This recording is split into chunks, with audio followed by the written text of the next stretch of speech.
이 사람들은 다 믿음으로 말미암아 증거를 받았으나 약속된 것을 받지 못하였으니 이는 하나님이 우리를 위하여 더 좋은 것을 예비하셨은즉 우리가 아니면 그들로 온전함을 이루지 못하게 하려 하심이라. 이러므로 우리에게 구름같이 둘러싼 허다한 증인들이 있으니 모든 무거운 것과 얽매이기 쉬운 죄를 벗어버리고 인내로써 우리 앞에 당한 경주를 하며 믿음의 주요 또 온전하게 하시는 이인 예수를 바라보자. 그는 그 앞에 있는 기쁨을 위하여 십자가를 참으사 부끄러움을 개의치 아니하시더니 하나님 보좌 우편에 앉으셨느니라. 아멘. 오늘은 믿음의 경주라는 제목으로 우리 하나님 말씀 함께 나누도록 하겠습니다. 성경은 신앙생활을 여러 가지 비유를 통해서 설명하고 있는데 사도 바울은 특히 운동장에서 다름질하는 운동선수와 신앙생활이 같은 것이다, 이렇게 비유를 했습니다. 이 초대교회 당시 로마 제국에서는 각 지방마다 경기장을 세워서 육상 경기를 자주 치르면서 경기하는 것을 장려했기 때문에 바울에게 이런 비유가 나온 겁니다. 우리가 운동을 하는 이유는 여러 가지가 있겠지만 프로 운동선수는 목표가 하나입니다. 최고의 기록을 세우기 위해서 끊임없이 훈련하고 땀을 흘리는 겁니다. 우리처럼 건강을 위해서 뛰고 취미로 운동하는 이 정도로는 절대 프로 선수하고는 비교가 될 수 없고 경쟁 상대가 될 수 없습니다. 프로는 매일 정해진 루틴대로 목숨 걸고 훈련하고 또 먹는 것, 자는 것, 또 훈련하는 것, 또 기술적인 것들 역량을 올리기 위해서 모든 것들을 집중시키는 사람을 우리가 프로다, 이렇게 부르는 겁니다. 이 프로 운동선수가 경기장에서 운동을 할 때는 그 안에는 두 부류의 사람이 있습니다. 하나는 운동 경기를 뛰는 프로 선수가 있고 또 다른 하나는 관람석에 앉아서 선수들을 구경하는 구경꾼들이 있습니다.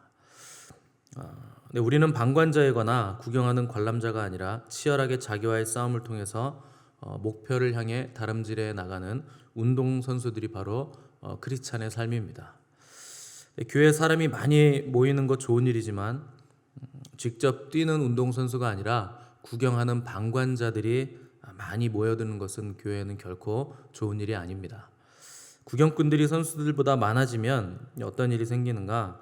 그때부터는 구경꾼들 구미에 맞춰서 볼거리를 제공을 해줘야 되거든요. 구경꾼들이 많으니까 당연히 구경할 수 있는 걸 제공을 해줘야 됩니다. 그리고 편안하게 구경할 수 있도록 시설도 잘 갖춰줘야 되고 또 힘들게 계단 올라오지 않고 편하게 올라올 수 있도록 엘리베이터도 있어야 되고 또 차 타고 오니까 주차 시설도 넓어야 됩니다. 저희 개척교회 때 누가 한번 와보겠다고 오셨는데 중간에 주차 때문에 개척교회 주차장 없잖아요. 차 빼달라고 전화 와가지고 나가셨는데 안 오시더라고요. 그런 겁니다. 구경꾼들이 많으면 주차 시설도 넓어야 되고 또 구경할 때 배고프지 않게 밥도 줘야 되고 심심하지 않게 팝콘도 줘야 되고 콜라도 줘야 되는 겁니다. 구경꾼들이 많아지면 시설 좋아야 되고 안락한 위락 시설이 될 수 있도록 만들어 줘야 되기 때문에 오히려 교회는 마이너스입니다. 만약 이런 구경꾼들이 모여 있는 교회에게 순교의 신앙을 제가 어제처럼 순교적인 설교를 하고 뭐 채찍, 칼, 톱 이런 거 말하면 또 안 올 겁니다. 구경꾼들은 책임이 없고 희생하려고 하는 사람들이 아니기 때문에 절대 그런 메시지가 선포되면 그 교회는 나오지 않는 겁니다. 그러나 경기를 직접 뛰는 선수들이 많으면 아무리 힘들어도 무슨 얘기를 해도 절대 도망가지 않는 겁니다. 그리고 요동하지도 않는 겁니다. 왜 그런가? 그들에겐 정확한 목표가 있기 때문에 그런 겁니다. 그리고 그 목표를 달성하기 위해서 프로 선수들은 게으를 수 없고 나태할 수 없고 비가 오든지 눈이 오든지 심지어 오늘이 무슨 요일이든지 무슨 요일인가 헷갈리면서 모르고서 그냥 계속 땀 흘리는 삶을 사는 겁니다. 교회를 잘 보시면 신앙생활을 정말 프로페셔널하게 하는 사람들이 있고 그냥 취미생활 하듯이 아마추어가 하듯이 하는 사람들이 있습니다. 비 오면 안 나오고, 눈 오면 안 나오고, 아프면 안 나오고, 날씨 좋아서 꽃 구경 가야 되면 안 나오고, 누가 오면 안 나오고, 뭐 먹으러 가야 돼서 안 나오고. 도대체 언제 나옵니까? 교회는. 그게 아마추어입니다. 프로는 그냥 나오는 겁니다. 아파도 나오고, 배불러도 나오고, 배고파도 나오고, 죽을 것 같아도 기어서라도 올 수 있으면 나오고. 그게 바로 프로입니다. 오늘 12장 2절 보시면 히브리서 기자는 믿음의 주요 또 온전케 하시는 이인 예수를 바라보자 이렇게 권면을 했습니다. 이것이 땀 흘리는 프로 크리스찬의 절대적인 하나의 목표입니다. 우리의 분명한 방향과 목표, 크리스찬의 결승점은 뭔가? 바로 우리 주님, 우리 구주 예수 그리스도십니다. 신앙생활은 나의 목표, 나의 방향, 내가 설정한 코스 뛰어다니는 것이 절대 아니고, 또 내가 가보고 싶은 곳, 여기도 보고 싶고 저기도 가고 싶은 관광지 투어하듯이 여기저기 보는 게 아닙니다. 예수 그리스도, 우리 주님이 우리의 목표여서 그 하나의 목표를 향해 끊임없이 전진하고 또 땀 흘리고 또 아무도 가지 않는 외롭고 고독한 길을 인내로 믿음의 경주를 하는 사람들이 바로 저와 여러분 크리스찬들입니다. 중간에 힘들다고 그냥 서 있어도 안 되고 또 주저앉을 수도 없는 것이 믿음의 경주입니다. 신앙의 경주는 마치 자전거 타는 것과 같기 때문에 멈추면 쓰러지게 돼 있습니다. 그래서 절대 이 페달을 멈추면 안 되고 끊임없이 페달을 밟아야 되고 또 장애물이 나오더라도 멈추면 안 되고 반드시 그 장애물도 넘어가야 됩니다. 왜 그런가? 가장 귀하신 분, 우리 구주 예수 그리스도를 얻기 위하여 우리는 쉬지 않고 달려가는 것입니다. 몇 번 말씀드렸지만 진화론의 가장 큰 문제점이 뭔가? 세상 모든 만물이 의미도 없고 목적도 없이 이 세상에서 그냥 태어났다, 그냥 생겨났다 하는 것이 가장 큰 문제입니다. 그렇게 되면 사람도 목적도 없고 의미도 없는 존재로 진화된 존재이기 때문에 그냥 동물처럼 적자 생존, 약육강식의 논리로 살게 되고 또 하나님께서 목적을 가지고 만든 고귀한 존재가 아니라 그냥 생겨난 다른 물질들과 다를 바 없기 때문에 인간을 물질과 똑같이 수단에 여기고 그래서 공산주의자들이 유물론자들이기 때문에 사람을 물건으로 보거든요. 그러니까 그냥 막 죽이는 겁니다. 물건이랑 똑같이 여기기 때문에 그냥 생겨난 존재이기 때문에 의미도 없고 목적도 없고 귀함도 없기 때문에 그냥 막 죽이고 제거를 하는 겁니다. 혹여 목적이 있다 하더라도 절대적인 가치 기준이 없는 사람들은 자기 스스로 세운 목적, 또 세상적인 가치관으로 세운 목적을 따라서 일평생 그것을 위해 살다가 마지막에 다 이뤄놓고 보니까 너무도 허무해서 현실 도피를 하기도 하고 마약을 하기도 하고 결국 자살로 생을 마감하기도 하는 겁니다. 왜 그런가? 진리가 없기 때문에 그런 겁니다. 진리는 우리 주님이십니다. 우리 주님이 없기 때문에 절대적인 기준과 잣대가 없기 때문에 결국 허무한 인생으로 마무리가 되는 겁니다. 그러나 교회는 절대적인 가치를 부인하는 세상에게 절대적인 가치가 있다 하는 것을 보여주는 공동체가 바로 교회입니다. 그런데 하나님을 믿는다고 하면서 크리스찬들까지 세상적인 가치관에 오염돼서 허무한 것을 쫓아다니고 방황하기 때문에 세상이 점점 어두워지고 있는 것입니다. 그래서 주님은 우리에게 너희는 세상의 빛이요 소금이라 이렇게 말씀하신 겁니다. 우리는 교회의 빛과 소금이 아니라 세상의 빛과 소금입니다. 교회에서는 빛인 것 같고 소금인 것 같은데 나가서는 전혀 티가 안 나시는 분들이 있는데 반대로 사셔야 됩니다. 빛과 소금은 자신을 위해서 존재하지 않고 다른 사람들을 위해서 존재합니다. 왜 롯의 아내가 소금 기둥이 됐는가? 다른 사람을 위해서 짠맛을 낸 게 아니라 그 짠맛을 자기를 위해서 짠맛을 내고 자기를 위한 소금으로 똘똘 뭉쳐져 있었기 때문에 결국 소금 기둥이 된 것입니다. 뒤를 돌아봤다는 것은 롯의 아내의 여인의 그 인생의 방향성, 무엇을 추구하는가 하는 것이 뒤를 돌아본 것으로 표출이 된 것입니다. 생각과 시선이 어디에 있는가 하는 것을 뒤돌므로 정확하게 보여준 것입니다. 그래서 신앙생활이란 분명한 목표가 있어야 되고 내가 존재하는 이유가 확실해야 됩니다. 목표가 분명하고 방향이 확실하면 의미 없는 일에 시간 낭비하거나 허비할 일이 없을 것이기 때문에 그런 것입니다. 물론 신앙생활의 과정에는 반드시 장애물이 또 있기 마련입니다. 그래서 12장 1절 보시면 모든 무거운 것과 얽매이기 쉬운 죄를 벗어버리라 이렇게 기록을 했는데, 얽매이기 쉬운 것, 또 무거운 것, 이것을 벗어버려야 가벼운 몸으로 뛸 수 있다 하는 뜻입니다. 예전 운동선수들하고 현대 운동선수들 비교해 보시면 확연하게 바뀐 게 있습니다. 그게 뭐냐면 유니폼이에요. 예전에는 이렇게 뛰어다니는 선수들 보면 헐렁한 옷 입었잖아요. 헐렁한 반바지에 뭐 조금 타이트하게 입어도 나시 정도 그런 거 입었는데, 현대 운동선수들은 몸에 쫙 달라붙는 옷을 입죠. 사이클 선수도 그렇고 뭐 봅슬레이 선수도 그렇고 또 뛰는 선수들도 다 타이트한 옷을 입습니다. 목적은 하나죠. 공기 저항을 최대한 줄여서 0.01초라도 기록을 단축시켜 보겠다 하는 겁니다. 결국 경쟁이 치열하기 때문에 0.1초대의 싸움이 붙는 것이기 때문에 그 기록이라도 단축시키기 위해서 몸에 쫙 달라붙는 유니폼을 입고 경기를 하는 겁니다.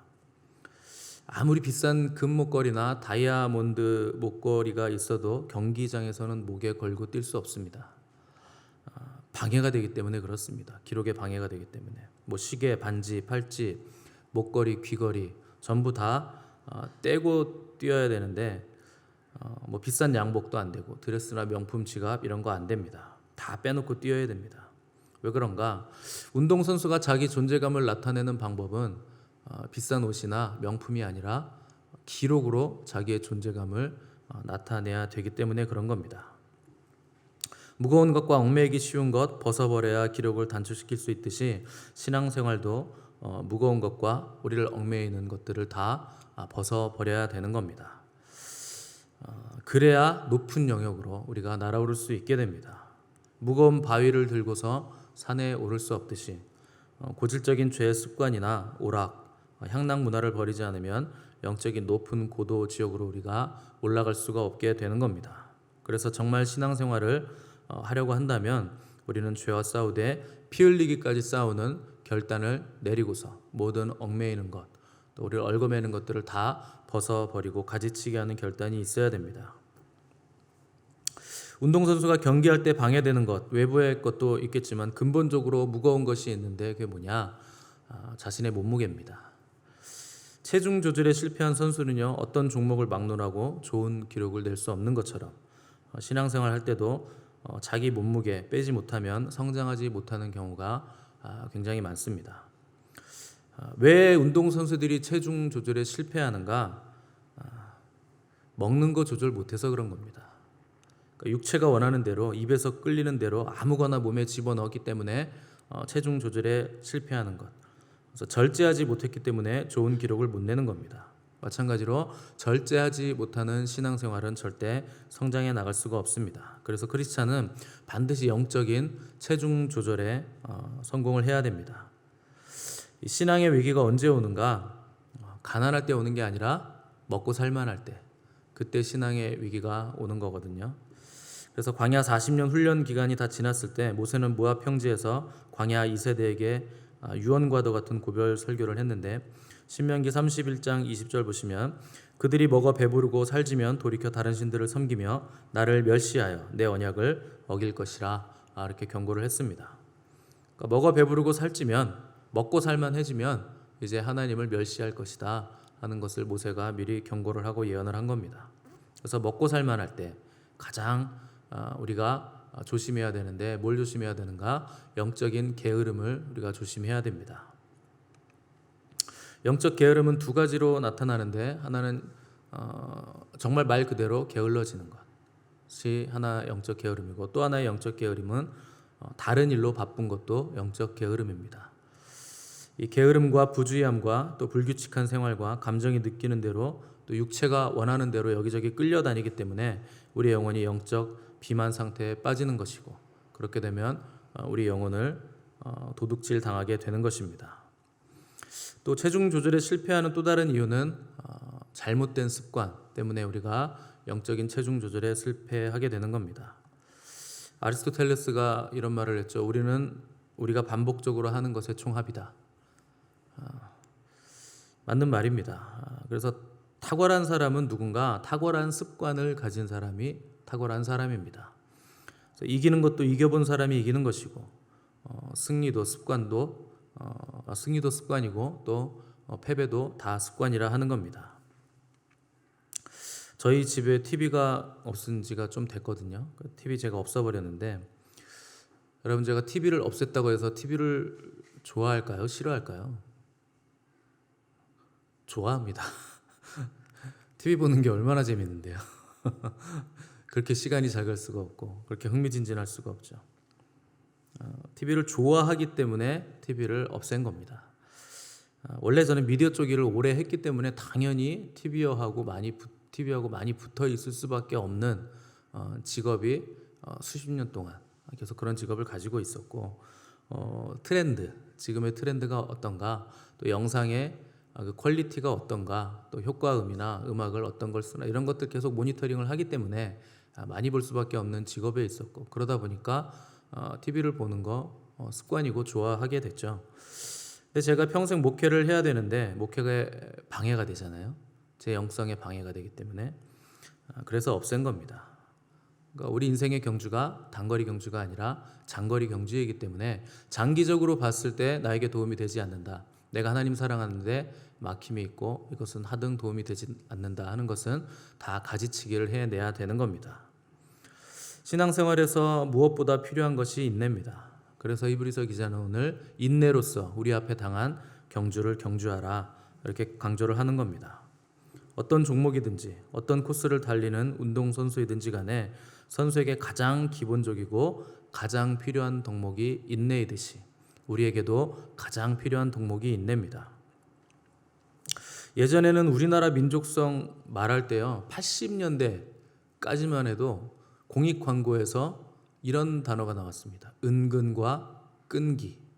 그죠? 들어보셨죠? 우리 민족은 은근과 끈기로 뭘 어쩌고 저쩌고 이루고 산업화를 이루고 뭐 이런 광고들이 나왔는데, 요즘에는 그런 말 못 쓰죠. 여러분, 그런 말 쓰시는 분들 보셨습니까? 외국 사람들까지도 한국 사람 표현할 때 뭐라고 하는지 아십니까? 빨리빨리. 빨리빨리. 이게 한국 문화예요.